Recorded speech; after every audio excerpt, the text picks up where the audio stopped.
안녕하십니까. 자, 이번 강의부터는 이제 민사특별법으로 들어갑니다.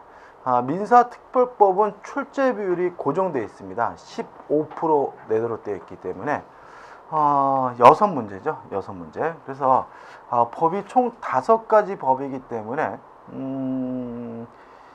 한 법에서 한 문제씩 내고요. 그 다음에 그 5가지 법 중에서 한 개 법에서는 2문제를 출제하고 있습니다.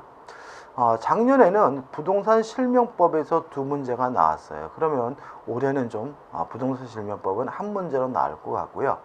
그 다음에 또 출제 경향은 주택임대차보호법은 될 수 있으면 한 문제 정도만 내려고 하는 것 같습니다. 왜냐하면 상가 건물 임대차 보호법도 있고 민법상 임대차도 있기 때문에 이 주택임대차 보호법에서 2문제를 내버리면은 문제가 너무 많아지거든요. 임대차에 관한 문제가. 그럼 결과적으로 이제 남은 거 집합건물법이나 가담법에서 한 2문제 정도가 올해 출제되지 않을까 싶고요. 나머지 법은 한 문제씩 출제될 것으로 보입니다. 자, 처음에 이제 교재 406페이지 보시면 주택임대차 보호법이 나와 있죠. 일단 목적과 적용 범위가 나오는데 주거용 건물에 대해서만 적용이 됩니다. 자, 그러면 주거용인지 아닌지를 판단해야 되는데 우리 판례는 공부상의 내용으로 형식상으로 판단하는 것이 아니라 실질적으로 주거용인지 아닌지 여부를 가리게 되고요. 따라서 주거용 건물을 사용하는 사람은, 먹고 자고 사는 사람은 결국 뭐죠? 자연인이어야 합니다. 따라서 원칙적으로 법인이 임차인인 경우에는 주택임대차보호법을 적용하지 않아요. 다만 그 박스로 나와 있는 것은 뭐냐면 예외적으로 지방공사나 또는 LH공사인 경우 법인이 또는 중소기업인 경우에는 일정한 요건을 갖추게 되면 임차인이 법인인 경우에도 주택임대차보호법이 적용된다는 거 주의하시기 바라고요. 존속기간입니다. 자, 최단 기간을 보장하고 있습니다. 최소한 몇 년이 보장되냐면 2년이 보장이 되고요. 우측에 보시면 묵시의 갱신이 인정이 되는데 요건을 좀 조심하십시오. 일단 요건은 임대인을 기준한 요건은 만료전 6월부터 1월 사이에 나가라는 등의 특별한 말이 없어야 되고요.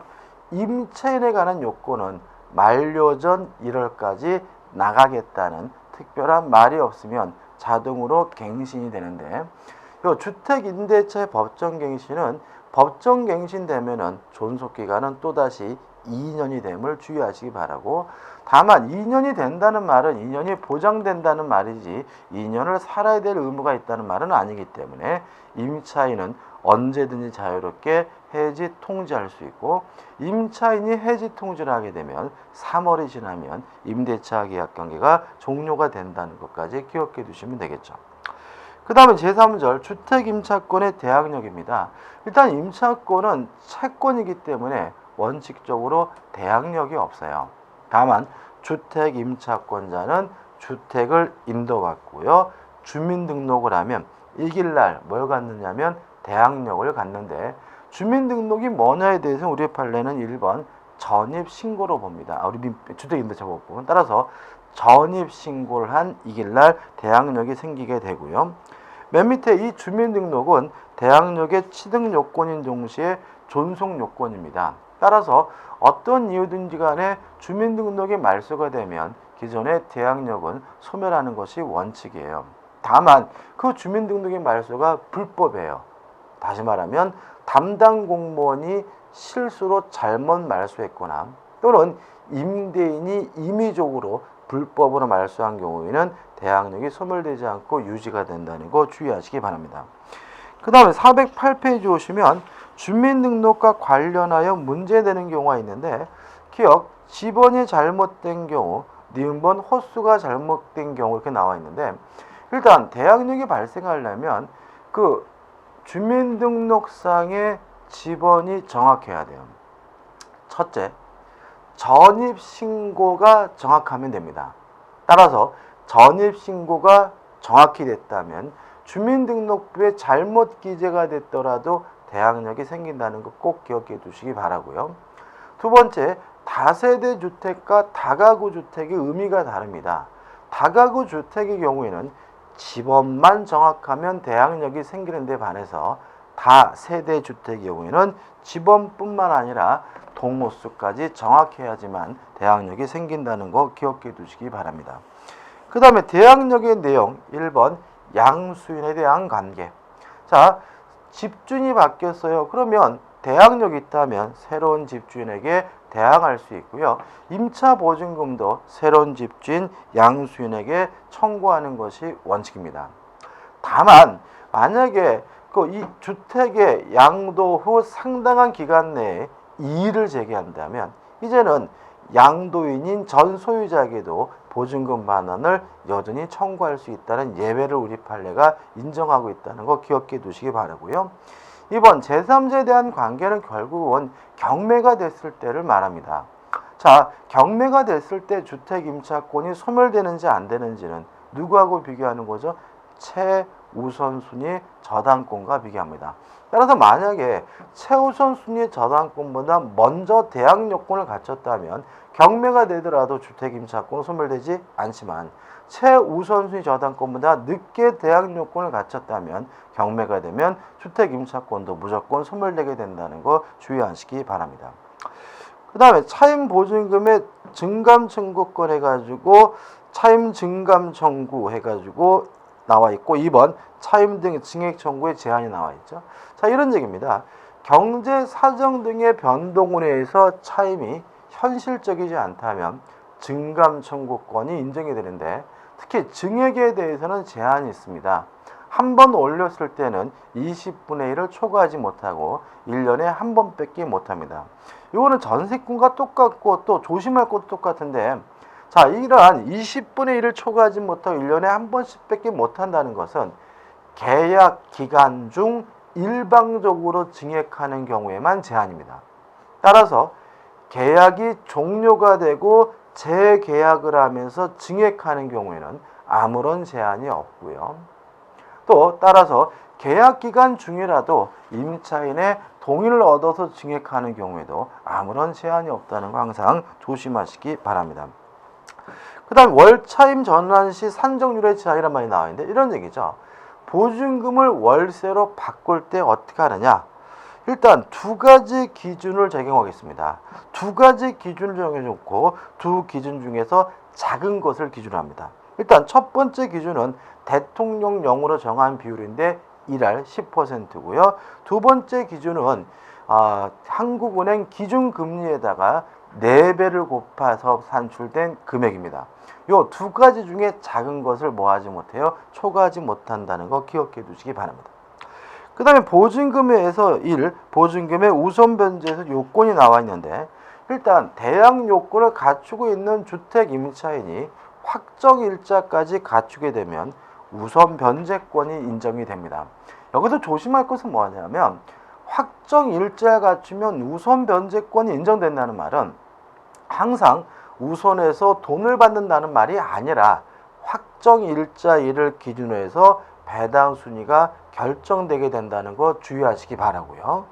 그 다음에 410페이지 오시면 임차인의 강제 경매와 임차주택의 명도 여부, 명도할 필요는 없습니다. 전세권과의 차이점이죠. 전세권의 경우에는 전세금을 이유로 경매를 청구하려면 먼저 집을 비워줘야 되거든요. 그렇지만 주택 임차권의 경우에는 경매를 신청할 때 집을 비워줄 필요는 없고요. 언제 집을 비워주느냐? 실제로 배당금을 받을 때, 보증금을 수령할 때 집을 비워주면 됩니다. 그 다음에 3번 소액보증금에 보호해가지고 보증금 중 일정액에 대해서는 최우선 변제권을 인정해주고 있습니다. 요 금액 자체를 물론 외울 필요는 없는데 주의하실 것은 양가리 위반해가지고 아무리 소액 임차보증금이 많다 하더라도 부동산 가격의 2분의 1을 초과하지 못한다는 정도는 좀 꼭 기억해 주시기 바랍니다. 그 다음 6절 해가지고 임차권 등기 명령 제도가 나와 있죠. 자, 이건 뭐냐면 임차인의 이사 갈 수 있는 자유를 보장하기 위한 겁니다. 따라서 모든 주택 임차인에게 다 인정되는 것은 아니고요. 임대차 계약이 끝났는데도 불구하고 보증금을 반환받지 못하고 있는 주택 임차인만 법원에다가 임차권 등기 명령을 신청할 수가 있고요. 만약에 이러한 임차권 등기 명령 제도에 따라서 임차권 등기가 이루어진다면 기존에 가지고 있던 대항력과 우선 변제권이 그대로 뭐가 돼요? 유지가 되고요. 다만 주의하실 것은 나중에 그 새로운 집에 이사 온 사람이 소액 임차 보증금이라 하더라도 보호받지 못하게 된다는 거 잊지 마시기 바랍니다. 그 다음 7절 주택 임차권의 승계가 나와 있는데, 일단 사실혼 관계에 있는 배우자는요 상속권이 없습니다. 다만 주택 임차권만은 승계받을 수 있어요. 만약에 상속인이 전혀 없는 경우에는 사실혼 관계에 있는 배우자가 단독으로 승계를 받게 되고요. 상속인이 있더라도 가정 공동생활을 하지 않는 경우에는 이촌 이내의 친족과 공동으로 승계를 받게 됩니다. 구체 내용이 중요한 건 아니고요. 이 조심할 것은 한 가지입니다. 요 사실혼 관계에 있는 배우자에게 임차권자의 지위를 승계시키는 제도는 주택 임대차 보호법에만 있습니다. 전세권이나 상가 건물 임대차 보호법에는 이런 규정이 없다는 거 항상 조심하시기 바랍니다. 자, 끝입니다. 이제 문제를 풀어봐야죠. 기본 개념 문제입니다. 1번. 자, 틀린 것을 찾는데 3번 지문을 보시면 임차주택의 양수인은 임대인의 지위를 승계한 것으로 본다. 요 2번 지문은 뭐죠? 맞는 지문이죠. 따라서 임차인은 양수인에게 자신의 임차권을 가지고 대항할 수 있을 뿐만 아니라 양수인에게 보증금 반환도 뭐 할 수 있죠? 청구할 수가 있죠. 3번 지문 보시면 대항 요건과 임대차 계약증 서상에 확정 일자를 갖춘 임차인은 임차주택의 환가대금에서 다른 물건 기타 채권자보다 우선하여 보증금을 변제받을 권리가 있다. X입니다. 이거 굉장히 조심하셔야 되는데 왜 그러냐면은 우선 변제권이라는 것은 다시 말씀드리면 항상 우선해서 돈을 받는다는 말이 아니거든요. 따라서 다른 물권자에게 우선한다는 지문은 X예요. 누구한테 우선하는 거예요?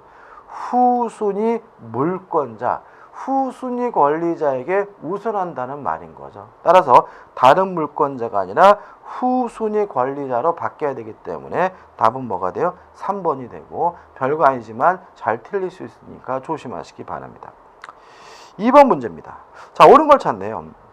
1번 대항 요건으로서의 주민등록은 임대차 계약서상 임차인 자신의 주민등록을 하여야 하며 그의 처의 주민등록으로는 인정되지 않는다. X입니다. 자, 임차인의 주민등록이어야 되는 것은 아니고요. 가족의 주민등록만으로도 충분합니다. 따라서 1번은 X죠. 2번 보증금의 우선 변제권에 의하여 보증금의 변제를 청구한 때에는 임차인은 임차주택을 양수인에게 인도하지 아니하면 보증금을 수령할 수 없다. 이 지문은 뭐죠? 맞는 지문이죠. 다시 말하면 경매를 신청할 때는 집을 안 비워줘도 돼요. 언제요? 실제로 보증금을 수령할 때는 집을 비워줘야 되기 때문에 집을 비워줘야 보증금을 수령할 수 있다. 집을 비워주지 않으면 보증금을 수령할 수 없다는 지문은 맞는 지문이고요. 답은 2번이 되는 거죠. 3번 임대인이 임대차 기간 만료 후 상당한 기간 동안 읽어볼 필요가 없습니다. X입니다. 자, 왜냐하면 법정갱신, 묵시적갱신으로서 만료 후 상당한 기간이라는 요건은 민법상 임대차에 요구되는 요건인 거죠. 주택임대차는 어떤가요? 임대인의 입장에서는 만료 전 6월부터 1월이고요. 임차인 입장에서는 만료 전 1월까지인 겁니다. 따라서 3번은 X고요. 4번 주택임대차는 법정갱신되면 또다시 몇 년이에요? 2년입니다. 따라서 임대인은 언제든지 자유롭게 해지 통고할 수가 없어요. 몇 년을 보장해 줘야 돼요? 2년을 보장해 줘야 되고요. 4번은 뭐죠? X고요. 5번 차임 또는 보증금의 증액 청구는 20분의 1을 초과하지 못합니다. 20분의 1이니까 몇 %예요? 5%죠. 따라서 오픈인 거지 일할 사푼은 아닙니다. 답은 뭐죠? 2번이 되네요. 자, 3번 문제입니다. 옳지 못한 것을 찾네요.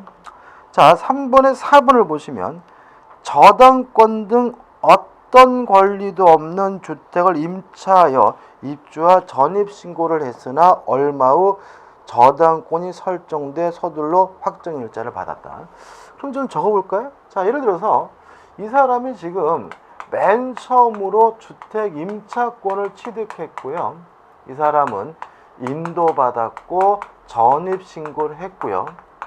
그리고 나서 뭐가 설정됐나요? 저당권이 설정이 됐고, 그리고 나서 이 사람이 뭘 받았죠? 확정일자를 받았죠. 자, 그러면 이 저당권자가 경매를 신청하더라도 갑의 주택 임차권은 뭐 되지 않아요? 소멸되지 않아요. 따라서 이 사람은 배당받지 못하고요. 배당받을 필요가 없고요.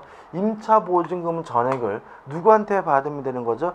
경락인에게 받으면 되는 거죠.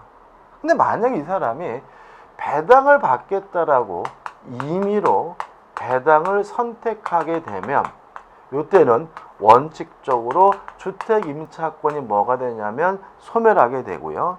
배당 순위는 확정일자일을 기준으로 하기 때문에 저당권자가 1순위고요. 주택 임차권자는 이 사람이 뭐가 돼요? 2순위가 되는 거죠.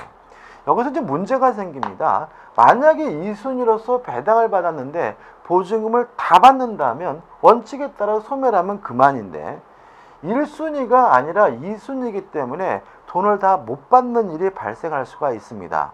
이 문제에 대해서 우리 판례는 다만 보증금의 잔액이 존재하는 경우에는 어차피 배당을 선택 안 했으면 뭐 하지 않았을 임차권이에요? 소멸되지 않았을 임차권이니까 그때는 주택 임차권이 소멸되지 않고요. 여전히 경락인에게 대항할 수 있다는 입장이고요. 따라서 이 사람은 이 잔액을 누구한테 받으면 돼요? 경락인한테 돌려받으면 되는 거죠. 근데 주의하실 것은 이 주택이 또다시 경매가 됐어요.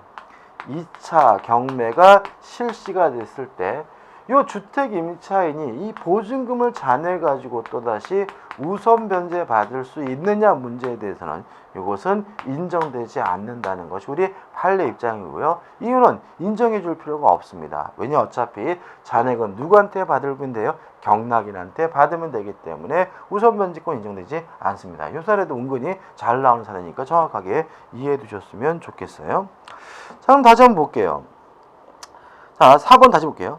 저당권 등 어떤 권리도 없는 주택을 임차하여 입주와 전입 신고를 했으나 얼마 후 저당권이 설정돼 서둘러 확정일자를 받았다. 그 경매가 되었고 배당을 선택하여 받아보니 앞선 저당권자가 받아간 후 남은 것이 적어 보증금의 일부만을 받게 되었다. 이 경우에는 나머지는 못 받고 집을 비워줘야 한다. X죠. 잔액이 존재하면 주택 임차권은 뭐 되지 않아요? 소멸되지 않기 때문에 집을 비워줄 필요가 없습니다. 경락인에게 뭐 할 수 있죠? 대항할 수 있다는 거 꼭 기억해 두시기 바랍니다. 자, 넘겨보시면 이제 4번 문제 틀린 것을 찾는데 4번 질문 보시면 임차인은 보증금 중 일정액을 다른 담보 물권자보다 우선하여 변제받을 권리, 이걸 우리가 보통 소액 임차 보증금이라고 하죠. 근데 여러분들 조심할 것은 뭐냐면 소액 임차 보증금이다, 최우선 변제권이다, 이거는 법률상 용어는 아닙니다. 그래서 뭐 이해하실 때 소액 임차 보증금 이렇게 이해하더라도 정확하게는 뭐예요? 여기 나와 있는 것처럼 보증금 중 일정액을 다른 담보 물권자보다 우선하여 변제받을 권리라고 좀 길지만 기억해 두시기 바라고요. 자, 소액 임차인으로서 보호받기 위해서는 뭐만 받으면 돼요?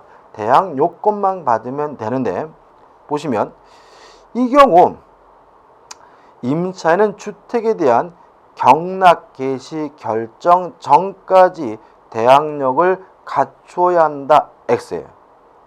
언제까지 대항 요건을 갖추면 되냐면 경매 개시 등기 전까지만 대항력을 갖추면 됩니다. 순서가 이렇게 되죠. 법원에서 경매를 시작한다 라고 결정을 하고 그 다음에 뭐 하는 거죠? 그 사항을 등기하게 되는 거죠. 따라서 등기하는 시점과 결정 시점이 일치되어 있지는 않기 때문에 다른 것이기 때문에 4번은 뭐죠? X 요거 좀 꼭 기억해 두시기 바랍니다.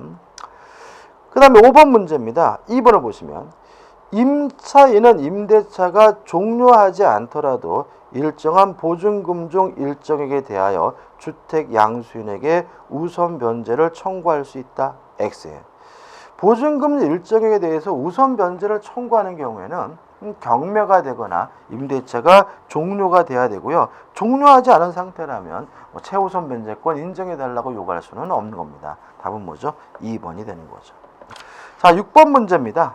4번 지금 보시면 주택을 법인에게 임대한 경우 그러면 원칙적으로 임차인이 법인인 경우에는 주택임대차보호법이 적용되지 않죠. 그죠? 따라서 직원이 실제 입주하여 전입신고를 했더라도 원칙적으로 뭐가 없는 거예요? 대항력이 없는 거죠. 따라서 임대인이 위임대주택을 양도할 경우 특별한 사정이 없는 한 임대인의 법인에 대한 임차보증금 반환 채무는 소멸하고 새로운 소유자에게 면책적으로 이전한다는 지문은 뭐죠? X입니다. 새로운 소유자에게 대항할 수 없고요. 새로운 소유자에게 원칙적으로 보증금 반환을 청구할 수는 없습니다. 왜냐하면 임차인이 법인인 경우에는 주택임대차보호법을 뭐 하잖아요? 적용하지 않기 때문에 그런 거니까 꼭 잊지 마시기 바랍니다. 7번 문제입니다. 옳지 않는 걸 찾네요. 2번을 보시면 기간을 2년 미만으로 정한 임대차예요. 자, 그러면 주택임대차는 최단 기간이 2년이 보장이 되기 때문에 임대인 입장에서는 2년 미만으로 약정했더라도 2년을 보장해 줘야 돼요. 그렇지만 임차인에게는 2년을 살아야 되는 의무가 있다라는 취지는 아닌 거거든요. 따라서 임차인은 2년 미만으로 정한 기간이 유효함을 주장할 수 없다가 아니라 어떻게 해요? 있다가 되는 거죠. 이런 얘기입니다. 자, 주택 임대차를 1년 계약을 했어요. 그러면 임대인 입장에서는 2년을 보장해 줘야 되니까 1년 계약했더라도 2년을 살게 해줘야 되는 거고요. 임차인 입장에서는 꼭 2년을 살아야 될 의무는 없으니까 1년 계약하고 1년 끝나면 나가겠다라고 임차인 주장해도 상관은 없는 겁니다. 이것도 은근히 잘 되니까 주의하시고 기억해 두시기 바랍니다. 자, 8번 문제입니다. 임대차에 관하여 다음 중 옳은 것은 1번. 자, 임차권을 무단으로 양도하거나 전대하는 것은 허용되지 않습니다. 만약에 임차권이 무단으로 동의 없이 양도, 전대가 되면 임대인은 임대차 계약을 뭐 할 수 있냐면 해지할 수가 있습니다. 이게 뭐죠? 원칙이죠. 다만 우리 판례는 특별히 배신적 행위라고 볼 수 없는 특별한 사유가 있는 경우에는 이때는 무단으로 양도했더라도 임대차 계약을 해지할 수 없다는 게 판례의 입장입니다. 이 판례니까 판례를 기억하는 건데요. 사실관계는 이렇습니다. 자, 남편과 부부가 가구점을 해요. 그러면 보통 임대차 계약은 누구 이름으로 해요? 남편 이름으로 하고요. 또 사업자 등록도 누구 이름으로 해요? 남편 이름으로 하게 되는 거죠. 근데 이 사람이 도박을 해가지고요, 빚이 많아가지고 급하게 부인 이름으로 사업자 등록을 바꿔야 될 일이 생겼어요. 그래서 남편에서 부인에게 요 가구점을 양도한다는 계약을 한 거죠. 임차권은 뭐죠? 양도한 거죠. 어차피 부인도 그 가구점을 운영하는 분이었으니까 무단으로 양도했다는 이유로 임대차 계약을 해지할 수는 없다는 것이 우리 판례 입장입니다. 1번. 임차권을 무단으로 양도한 경우 그 임차권의 양수인이 임차인과 부부로서 임차 건물에 동거하면서 함께 가구점을 경영하고 있는 경우라도 임대인은 임대차를 해지할 수 있다는 지문은 뭐죠? X가 되는 거죠. 2번. 임대차 계약에 있어서 차임 불증액 특약이 있는 한 그 사정이 변경되더라도 임대인은 차임의 증액을 청구할 수 없다. 이것도 어떻게요? X가 되는 거죠. 자, 왜냐하면 원칙적으로 불증액 특약은 유효하고요. 차임 증액을 청구할 수는 없는 겁니다. 다만 특별한 사정의 변경이 있는 경우에는 증액을 청구하는 것이 가능하기 때문에 2번은 뭐가 돼요? X가 되죠. 3번 주택임대차보호법에 의한 임차권 등기 명령에 의하여 임차권 등기가 있은 후 임차인이 대항력을 상실하면 이미 취득한 대항력 또는 우선 변제권을 상실한다. X죠. 왜냐하면 임차권 등기 명령 제도에 따라서 임차권 등기를 한 경우에는 이사 가더라도 대항력권을 상실하더라도 기존의 대항력과 우선 변제권은 그대로 유지가 됩니다. 그 다음에 4번은 길지만 간단한 얘기죠. 주택 임차인이 보증금을 받기 위해서 경매를 신청하려고 할 때는 집을 비워주지 않아도 된다. 다시 말하면 주택의 인도가 집행 개시 요건이 아니란 뜻이니까 맞는 질문이고 꼭 기억해 두시기 바라고요. 5번 전대차가 이루어지는 경우에는 기존의 임대차가 당연히 뭐하지 않겠어요? 소멸하지는 않겠죠. 그죠? 답은 4번이 되네요. 9번 문제입니다. 주택임대차보호법의 적용 범위에 속하지 않는 것은 1번 전부가 주거용 건물에 적용돼요. 2번 주거용 건물의 일부에 대한 임대차 물론 먼저 적용이 되고요. 4번 주택의 미등기 전세도 임대차니까 먼저 적용이 되고요. 또 주거용 건물 중에 일부가 비주거용으로 쓰이더라도 적용이 됩니다. 그래서 5번까지는 먼저 맞는데 3번이죠. 주거용 건물의 일시 사용을 위한 임대차. 뭘 생각하시면 되죠? 펜션 3박 4일 자게 됐다. 그죠? 이런 경우를 생각하시면 되고 그런 경우에는 당연히 주택임대차보호법이 적용되지는 않겠죠. 답은 3번이 됩니다. 10번 임대차보호법의 내용과 다른 것, 틀린 것을 찾으라고 하네요. 2번이 답입니다. 임차주택의 양수인은 임대인의 지위를 승계한 것으로 추정한다가 아니라 본답니다. 따라서 간주가 되고 있기 때문에 답은 뭐죠? 2번이 되고요. 넘기시면 11번이 나와 있죠. 일단 기본적으로 1번 자, 이런 얘기입니다. 임차권 등기 명령제도에 따라서 등기를 하면 기존의 대항력과 우선 변제 그대로 뭐가 돼요? 유지가 되고 만약에 대항력이 없거나 우선 변제권이 없는 사람이라면 뭐 하겠습니까? 새롭게 취득할 때니까 1번은 틀린 지문이 아니라 맞는 지문이고요. 2번 주택임대차보호법은 대표적인 약자 보호 규정입니다. 따라서 특약이 임차인에게 유리하다면 임대인에게 불리하다면 무효가 아니라 뭐죠? 유효고요. 3번 법인이 임차인인 경우에는 원칙적으로 주택임대차보호법 적용되지 않고요. 4번 임차권은 임차주택에 대하여 민사소송법에 의한 경매가 행해진 경우에도 그 임차주택의 경락에 의하여 소멸하지 않는다는 질문은 X입니다. 왜요? 소멸될 수도 있고 어떻게요? 안 될 수도 있는 거죠. 특히 최우선 순위 저당권보다 늦게 대항력권을 갖췄다면 무조건 소멸이 되겠죠. 5번 임차권 등기 명령을 왜 한 거죠? 임대인이 보증금을 안 줘서 하는 거잖아요. 따라서 그 비용은 누가 부담합니까? 임대인이 부담하니까 5번 임차인은 임차권 등기 명령에 따른 비용을 임대인에게 청구할 수 없다가 아니라 있다라고 돼야 되겠죠. 답은 1번이 되네요. 12번입니다. 3번 지금 보시면 자, 반복입니다. 주택 임차인은 경매를 신청하고자 할 때 뭐 할 필요 없습니까? 집을 비워줄 필요는 없습니다. 따라 답은 뭐죠? 3번이 되네요. 그 다음에 13번도 반복적인 측면이 있는데 답은 뭐죠? 4번이고요. 풀어보시면 될 것 같고요. 14번 문제입니다. 4번을 보시면 주택임대차보호법상 인도 및 주민등록이라는 대항요건을 갖춘 임차인은까지죠. 자, 일단 대항요건을 갖추게 되면 이 대항요건이라는 것은 소멸됐느냐 안 됐느냐를 판단하는 기준으로서만 적용하는 거예요. 배당 순위는 우선 변제권은 무엇을 해야지만요? 확정 일자를 해야지만 인정이 되는 거죠.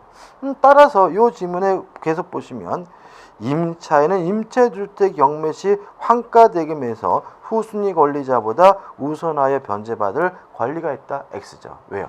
확정일자를 안 했다면 우선 변제권은 인정되지 않습니다. 자, 넘기셔가지고 15번입니다.